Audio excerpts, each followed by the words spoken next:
Nouvelle vidéo de géologie pour le chapitre 4, magmatisme de subduction.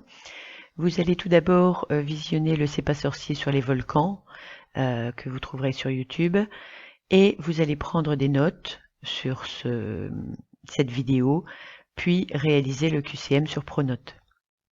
Ensuite, vous prendrez des notes pour votre cours, ça correspond donc au chapitre 8 de votre livre pour répondre à la problématique comment se manifeste en surface la présence de magma dans une zone de subduction.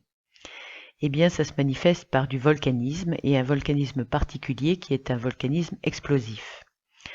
On va voir ici deux exemples. Le premier au niveau des Antilles, cet arc volcanique ici, avec le volcan de Montserrat qui en août 1997 a projeté des cendres, des bombes, des blocs, etc., jusqu'à recouvrir la totalité de la région, et vous voyez les habitations presque jusqu'à la toiture. Nous sommes donc dans les Antilles, avec la fosse des Antilles qui délimite la zone, un arc volcanique, comme c'est toujours le cas quand il s'agit d'une subduction entre une plaque océanique, ici la plaque sud-américaine, avec une autre plaque océanique, la plaque des Caraïbes. Les petits triangles ici, le long de la frontière qui est la fosse, indiquent dans quel sens se fait le plongement. C'est la plaque sud-américaine qui plonge sous la plaque Caraïbe. Autre exemple, en Amérique du Nord, on est ici au Mont Sainte-Hélène et quelques mois après l'éruption de 1980, on voit que la région est totalement dévastée, il n'y a plus rien mis à part des cendres et du noir. Les arbres sont réduits à leur tronc, tout a été brûlé, a été détruit par la nuée ardente qui a été émise. Nous sommes ici dans l'autre sens, c'est-à-dire que la fosse se situe le long du continent. C'est cette plaque Juan de Fuca qui plonge sous la plaque nord-américaine, qui est cette fois une plaque continentale. Donc les petits triangles toujours nous indiquent le sens de la subduction. Les flèches nous le précisent ici. Vous pourrez noter dans votre cours la définition du site sur la nuée ardente, jusqu'à 100 km/h et des choses très chaudes et très dangereuses, et recopier ces deux schémas, le schéma d'une subduction océan-continent et le schéma d'une subduction intra-océanique ou océan-océan. Vous corrigerez toutefois l'épaisseur de la plaque Caraïbe qui est correctement représentée ici. C'est une plaque océanique, donc elle doit avoir la même épaisseur que celle-ci. Mais là, la taille est presque doublée, donc c'est exagéré.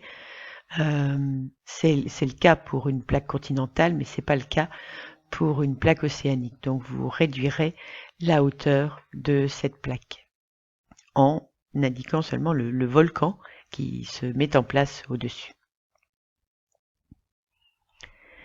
Quelles sont les roches qui sont formées dans ce contexte? On est encore une fois au niveau des Antilles ici, de la Martinique plus précisément, et on a ici une carte géologique simplifiée, enfin un bout de la carte géologique de la Martinique, avec les différentes roches que l'on trouve à l'affleurement. On a des projections volcaniques de nuées ardentes, donc des bombes, des cendres, etc. On a des rhyolites, mais on a surtout et majoritairement des roches que l'on appelle des andésites, du nom des Andes, où il y en a de nombreuses, et un petit peu de basalte andésitique, mais c'est plus anecdotique. Donc principalement de l'andésite formé dans ces zones. Un peu aussi de rhyolite. Ce diagramme nous montre les minéraux qui constituent chacune de ces roches et leur pourcentage en silice. Alors ce pourcentage en silice est très important puisque plus le pourcentage sera élevé, plus la lave sera acide et donc visqueuse. Visqueuse veut dire qu'elle va avoir du mal à sortir du volcan et donc qu'elle va boucher le cratère jusqu'à ce que la pression devienne trop forte en dessous et ne fasse exploser le volcan. D'où ces volcans gris.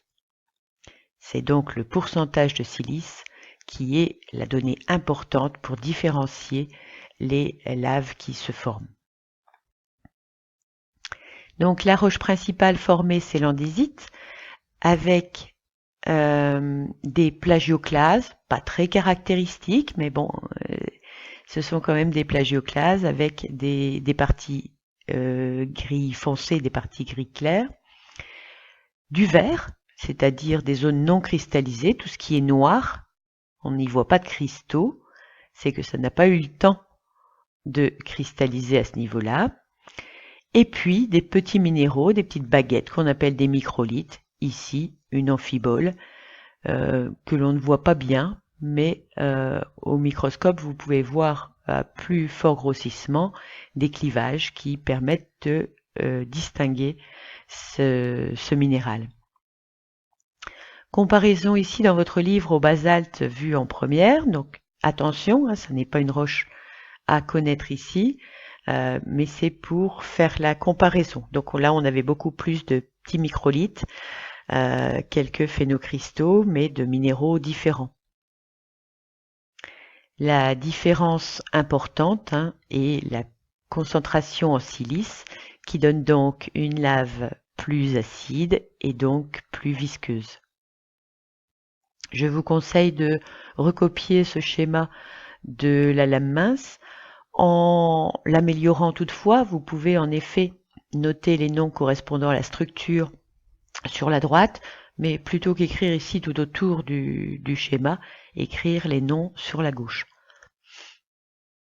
Ce qui nous amène à la notion, dans les zones de subduction, des volcans émettent des laves souvent visqueuses, associées à des gaz, et leurs éruptions sont fréquemment explosives.